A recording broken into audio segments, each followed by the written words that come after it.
Le rapport entre l'hypoténuse et les autres côtés d'un triangle se mesure, s'explique, se démontre, il ne s'interprète pas. Il y a aussi, par exemple, fort longtemps, qu'on ne voit plus dans les marais une respiration de Neptune.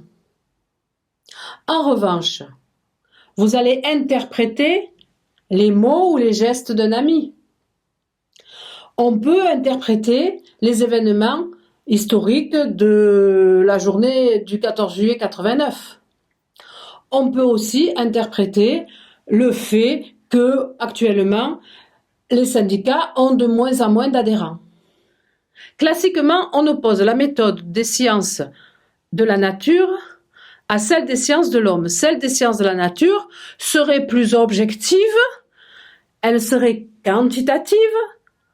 La science de la nature explique les phénomènes, alors que les sciences de l'homme vont être du côté du qualitatif, plus subjective probablement, et du côté de la compréhension plus que de l'explication. Est-ce à dire pour autant que les sciences de la nature sont plus vraies, plus pertinentes, plus valides et plus prédictives que les sciences de l'homme? Est-ce à dire que les sciences de l'homme sont sans valeur parce que subjectives, voire qu'elles sont arbitraires? Peut-on parler de vérité de l'interprétation? Peut-on vérifier une interprétation? Par quels moyens a-t-on le droit de dire qu'une interprétation est valide? Eh bien, ces questions, nous allons les poser à travers la pratique de 3 grandes sciences de l'homme, l'histoire, la sociologie et la psychologie. En ce qui concerne l'histoire, vous avez tout un cours qui porte sur ce sujet et sur la question essentielle notamment qui est la nôtre aujourd'hui, à savoir est-ce qu'il y a objectivité possible de l'histoire et de l'historien. Un historien cherche les causes des événements historiques pour en comprendre le sens, mais on s'aperçoit que c'est toujours à travers du subjectif. Prenons l'exemple donné par Paul Veyne dans ce texte. Il nous dit Louis XIV devint impopulaire parce que les impôts étaient trop lourds. Imaginons un historien qui a écrit ça. Eh bien, soit il l'a lu dans un document d'époque. Quelqu'un a dit Louis XIV, le roi, est devenu impopulaire parce que vraiment nous payons trop d'impôts. Soit il savait, l'historien, qui avait des impôts très lourds et que le roi est devenu impopulaire, il a corrélé les 2 éléments en disant que l'un était la cause de l'autre. Vous voyez déjà dans ce cas-là à quel point c'est son choix, c'est subjectif, ça n'est au fond qu'une hypothèse. Mais lorsqu'il l'a pris dans un document d'époque, c'est la même chose, parce que la personne qui donnait ce témoignage était aussi sujette à caution et parlait de son point de vue de là où elle était. La sociologie, quant à elle, étudie les comportements collectifs ou les comportements individuels dans leur dimension sociale et elle explique les phénomènes sociaux par les rapports, par les relations entre les individus ou entre les groupes. Ces outils privilégiés lui donnent une apparence de scientificité, puisque ce sont des sondages et des statistiques, outils ô combien mathématiques. Et d'ailleurs, la sociologie prétend ne s'intéresser qu'aux événements et à leurs causes tout aussi événementielles. Elle refuse d'aller chercher les sources des événements humains et sociaux dans l'intention des acteurs de ces événements, dans la pensée de l'être humain, dans sa conscience.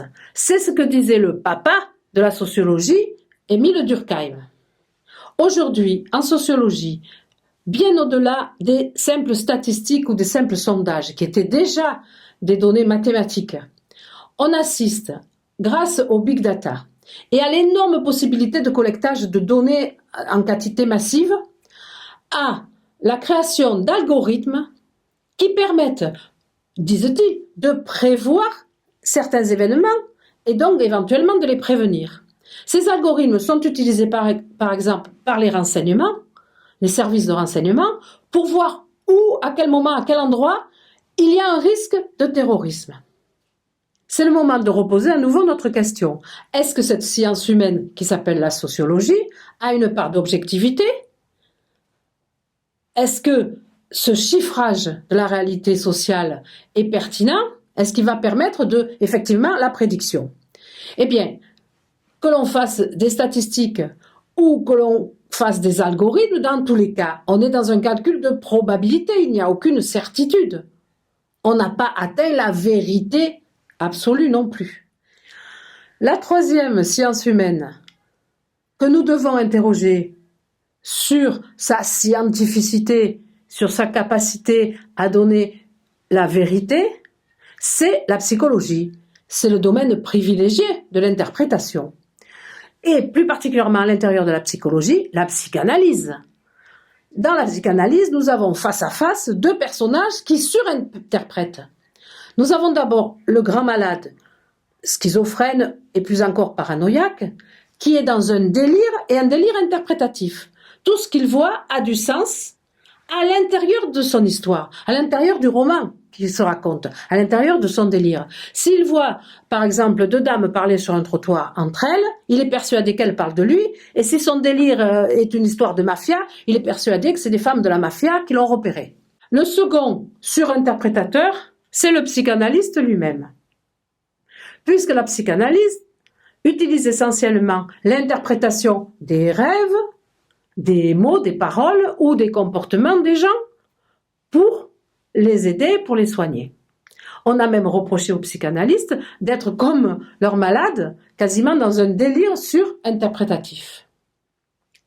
Il existe d'ailleurs une famille de psychologues, une école de psychologie, qui refuse d'interpréter et qui se contente de traiter les symptômes, très souvent de façon mécanique. Ce sont les comportementalistes. Mais la psychologie, ce n'est pas que la psychanalyse. Il existe des pans de la psychologie qui ont une apparence au moins beaucoup plus scientifique que la psychanalyse, beaucoup plus chiffrée. Par exemple, vous connaissez tous le QI, le quotient intellectuel. On donne un chiffre, dont la moyenne est 100. Eh bien, est-ce que dans ce calcul du QI, on peut parler encore d'interprétation? Eh bien, c'est une évidence. Parce que le QI est calculé en fonction de tests, par exemple, qui mettent en jeu des mots, des questions, donc une compétence linguistique. Et donc la compétence linguistique, elle est acquise. Et en aucun cas, le QI ne peut réussir ce qu'il prétend, c'est-à-dire mesurer l'intelligence innée. On s'aperçoit d'ailleurs que les enfants de parents qui n'ont pas plus que le certificat d'études ont une moyenne de QI en général de 95. Or, les enfants de parents qui ont le bac ont une moyenne de QI de 120. On voit bien à quel point ce QI qui se prétendait très objectif et scientifique est finalement très marqué par le culturel. Ce que je viens de raconter, c'est au fond que les sciences humaines, parce qu'elles utilisent une méthode interprétative, ne sont pas sûres, ne donnent pas une vérité absolue, la vérité vraie des choses. Mais dans la vidéo suivante, je vais dire la belle affaire alors. La belle affaire de ne pas donner la vérité vraie. Parce que premièrement, elles ne sont pas les seules à ne pas le faire, et peut-être que ce n'est pas si mal que ça d'interpréter.